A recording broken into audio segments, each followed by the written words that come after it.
तो ठीक है, लास्ट वीडियो में हमने क्या करा था, ठीक है, लास्ट वीडियो में हमने इंक्रीजिंग डिक्रीजिंग स्टार्ट कर लिया था। इंक्रीजिंग डिक्रीजिंग की एक्सरसाइज 6.2 का मैंने 5th क्वेश्चन तक समझा दिया था। अब 5th क्वेश्चन से आगे बढ़ते, ठीक है। 5th क्वेश्चन के बाद में 6th क्वेश्चन के बहुत सारे पार्ट है, तो 6th क्वेश्चन के 5 पार्ट है, तो 6th क्वेश्चन के 5 पार्ट में भी यही करना है जो ऊपर तुमने 5th क्वेश्चन में करा था। इंटरवल्स फाइंड करने हैं कि किसमें इंक्रीजिंग है, स्ट्रिक्टली इंक्रीजिंग, और किसमें स्ट्रिक्टली डिक्रीजिंग है।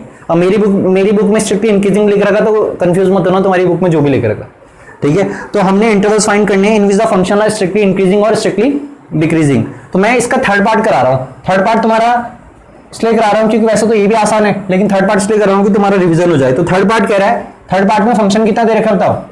थर्ड पार्ट में फंक्शन दे रखा है माइनस का 2x3, ठीक है, माइनस का 9x², ठीक है, माइनस का 12x + 1। अरे ठीक है भाई, तो ये हमें फंक्शन दे रखा है और हमें इंटरवल्स फाइंड करने in which the function is strictly increasing और स्ट्रिक्टली डिक्रीजिंग। अब तुम करोगे या तुम्हारा सिंपल प्रोसेस है, इसका f' निकालोगे तो कितना निकलेगा, माइनस का 6x², माइनस का 18x और माइनस का 12। अरे ठीक है, इतना सही है ना। अब हम करेंगे क्या, फॉर CP, तुम पूरा ही लिखोगे, फॉर क्रिटिकल पॉइंट, ठीक है। फॉर क्रिटिकल पॉइंट हम f' को क्या पुट कर देंगे, 0, तो ये पूरा 0 के बराबर हो जाएगा। तो इससे क्या कॉमन ले लेता हूं मैं पहले ही, -6, तो ये कितना आ जाएगा, x² + 3x + 2 इक्वल टू कितना हो गया, 0। तो -6 तो कभी 0 के बराबर इक्वेट हो नहीं सकता। अरे सही बात है, तो कौन इक्वेट होगा, ठीक है, ये। तो x² + 3x + 2 equal to 0, factorise हो जाएगा, आराम से हो जाएगा। तो x² + 2x + x, तो 2x + x 3x, 2 × 1 2, फैक्टराइज करना तो आता ही होगा, ठीक है। तो x कॉमन ले लिया, x + 2 + 1 कॉमन ले लिया, x + 2 इक्वल टू 0। फिर x + 2 कॉमन ले लिया, तो x + 2 कॉमन लिया, क्या बचेगा, ठीक है, x + 3 × x + 1 इक्वल टू 0। तो क्रिटिकल पॉइंट निकल गया -2 और क्रिटिकल पॉइंट निकल गया -1, ठीक है भाई।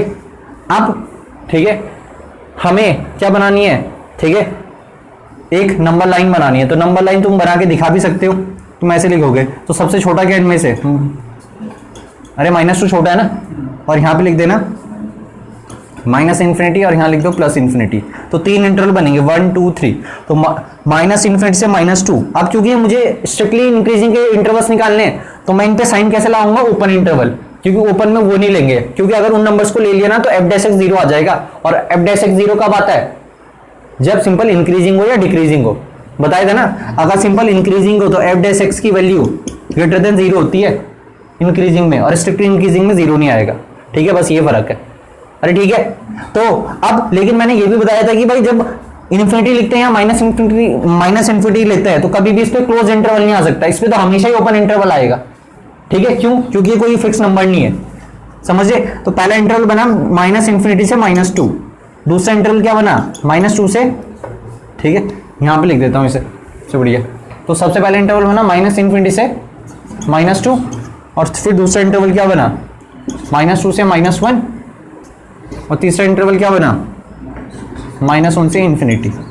क्योंकि हम स्ट्रिक्टली इंक्रीजिंग और स्ट्रिक्टली डिक्रीजिंग के इंटरवल फाइंड आउट करें। इंटरवल तो हमने निकाल दिए, लेकिन हमें ये नहीं पता कि इंटरवल में, इस इंटरवल में ये जो फंक्शन था ये स्ट्रिक्टली इंक्रीजिंग है, स्ट्रिक्टली डिक्रीजिंग है। तो मैंने तुम्हें बोला था कि इस इंटरवल के जो बीच की वैल्यू है वो कोई सी भी वैल्यू, तो -∞ और -2 के बीच कोई भी वैल्यू ले लो, ठीक है। अब ज्यादा बड़ी लेने की जरूरत नहीं, क्योंकि उसे फिर पुट करके सॉल्व भी करना है।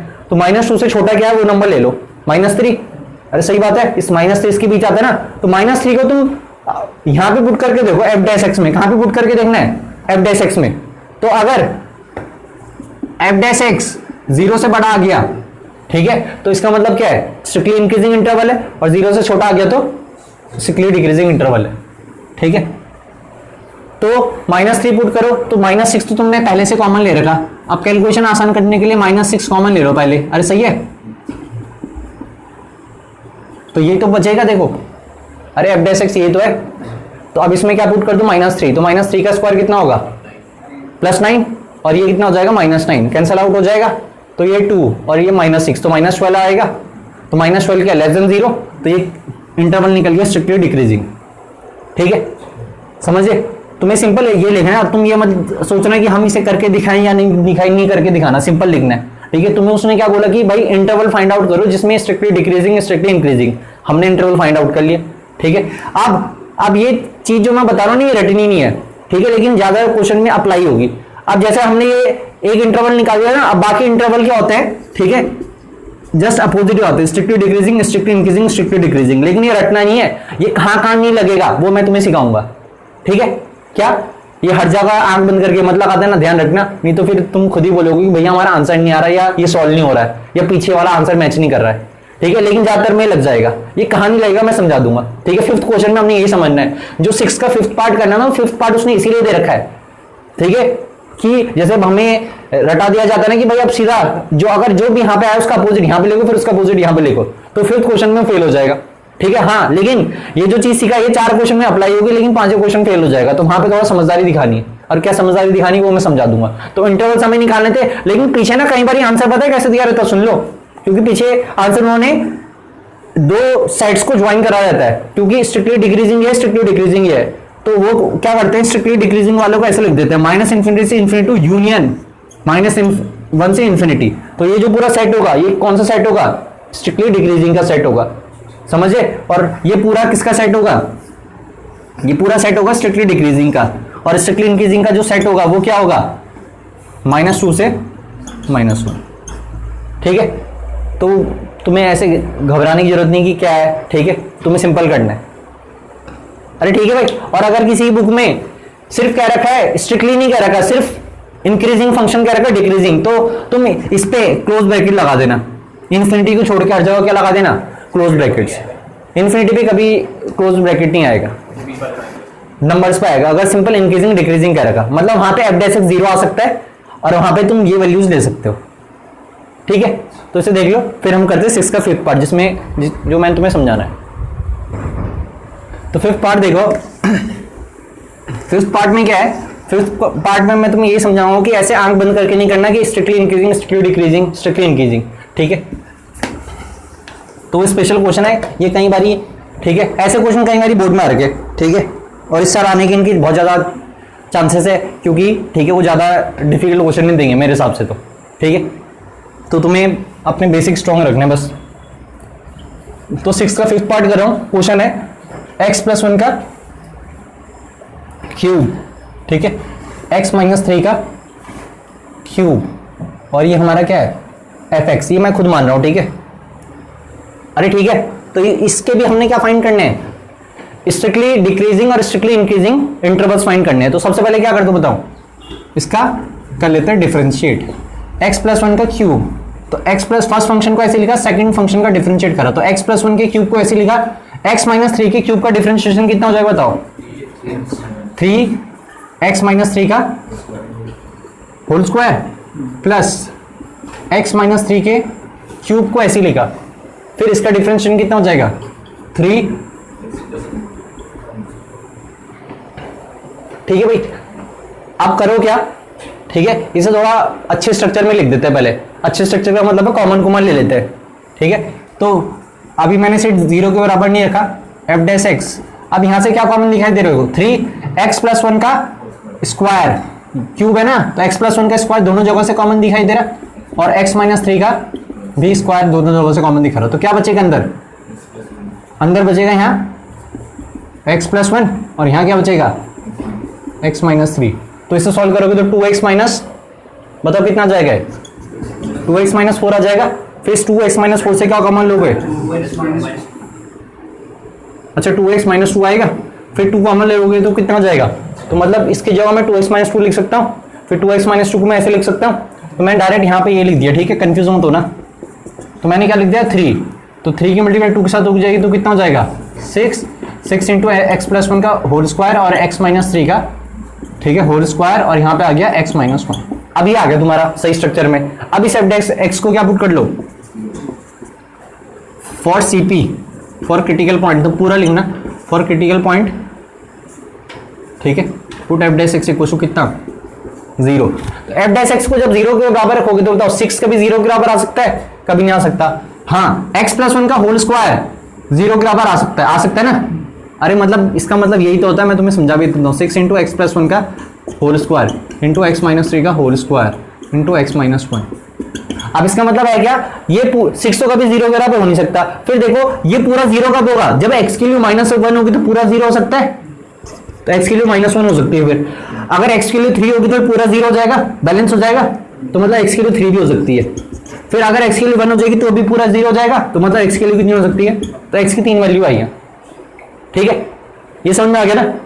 ठीक है, अब जब तुम इसे नंबर लाइन पे बनाओगे तो अभी इसे नोट मत करना, पहले समझ लेना, नहीं तो फिर तुम्हारी कॉपी में गड़बड़ हो जाएगी। अभी पहले समझ लेना, अभी नोट मत करना, क्योंकि मैं इस चीज को जो समझा रहा हूँ अभी इसे रब करूंगा।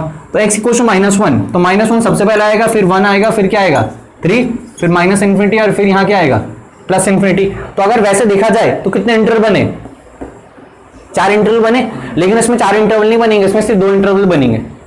ठीक है, अब वैसे तो मैं अगर लिखूं तो 4 इंटरवल कौन कौन से बने, -∞ से -1, -1 से 1, 1 से 3, और आखिरी का 3 से ∞, 4 बने। लेकिन ये 4 नहीं बनाने, इनमें से सिर्फ 2 बनाने। ठीक है, अब 2 इंटरवल कौन कौन से होंगे वो देखो, हमारे 2 इंटरवल बनेंगे -∞ से 1 और 1 से ∞, बस 2 इंटरवल बनेंगे, मतलब सीधा -∞ से 1 और 1 से ∞। अभी बीच के क्यों नहीं आए, ठीक है, उसका कारण सुनो, जब भी, ठीक है, उसका मैं तुम्हें वैसे भी प्रूव करके दिखा दूंगा और वैसे भी समझा देता हूं। ठीक है, जब भी होल स्क्वायर वाली टर्म हो या इवन टर्म्स हो, इवन पावर वाली टर्म, जैसे ये इवन वाली है देखो, ठीक है, इवन वाली है ना, तो इवन वाली टर्म से जो भी वैल्यू आएगी ना उसे हम इंक्लूड नहीं करेंगे। ठीक है, जो और पावर वाली टर्म्स है उनकी वैल्यू को हम क्या करेंगे, यहाँ पे उनकी टर्म्स में इंटरवल बनाएंगे हम। ठीक है, अब ऐसा क्यों वो समझो। अरे समझ में आ गया मेरी बात, जो ये इवन पावर वाले ना इनके देखो 1 और -1 और 3 को हटा दिया ना, देखो -1 और 3 को देखा ही नहीं हमने, सिर्फ किसे देखा, -∞ से 1 और 1 से ∞। ये हमारे ओरिजिनल इंटरवल है, ये हमारे आंसर है। ठीक है, अब इनको क्यों नहीं देखा सुनो, अब -∞ से -1 के बीच का कोई भी नंबर f' में पुट कर लो, तो -∞ से -1 के बीच नंबर 0 ले ले, अरे ले सकते हैं ना 0, तो 0 ले लो। तो जब 0 पुट करा तो बताओ, सॉरी 0 तो इसमें लेंगे, -∞ से -1 में क्या ले लेते हैं, -2 ले लेते हैं। तो -2 ले लिया तो -2 पुट कर दो इसमें f' में, तो -2 पुट करोगे तो बताओ -2 + 1, तो ये तो पॉजिटिव ही रहेगा ना, बाहर होल स्क्वायर है, अरे सही बात है ना, और ये भी पॉजिटिव ही रहेगा, बाहर होल स्क्वायर है, और -2 -1 क्या हो जाएगा -3, तो ओवरऑल क्या हो जाएगा नेगेटिव। तो अगर देखा जाए तो ये क्या निकला, स्ट्रिक्टली डिक्रीजिंग।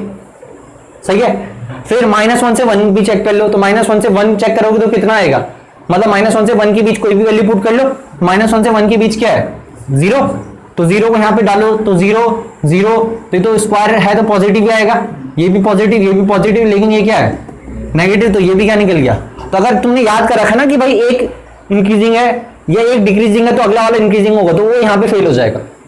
क्यों हुआ, क्योंकि होल स्क्वायर की वजह से, समझे।